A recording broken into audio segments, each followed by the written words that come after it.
నిర్మల్ జిల్లా ఖానాపూర్ ఎమ్మెల్యే వెడ్మబొజ్జు స్నేహితుడి భారీ మోసానికి పాల్పడ్డాడు. వెడ్మ ఫౌండేషన్ పేరిట ఉద్యోగాలు ఇప్పిస్తామని ఎమ్మెల్యే స్నేహితుడు డబ్బులు వసూలు చేసి ఉడాయించాడు. కార్పొరేట్ సంస్థల్లో ఉద్యోగాలు ఇప్పిస్తామంటూ జాడకిషన్ డబ్బులు వసూలు చేశాడు. ఉట్నూరు మండలంలో డిజిటల్ మైక్రో ఫైనాన్స్ ఉద్యోగాల పేరిట భారీ స్కామ్కు పాల్పడినట్లు నిర్మల్ జిల్లా బీజేపీ అధ్యక్షుడు రితేష్ రాథోడ్ ఆరోపించారు. ఎమ్మెల్యే అనుచరుడు ఎలాగైనా ఉద్యోగాలు కల్పిస్తాడని అప్పు చేసి డబ్బులు చెల్లించారని అన్నారు.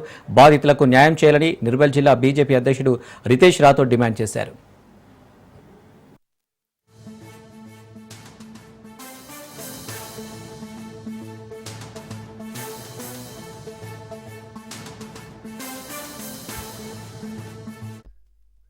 ముఖ్యంగా చెప్పాలంటే ఇక్కడ రావడానికి కారకులు ఎవరు ఈయనను స్వచ్ఛంద సంస్థ కింద ఇక్కడ ప్రజలను పరిచయం చేసిరు.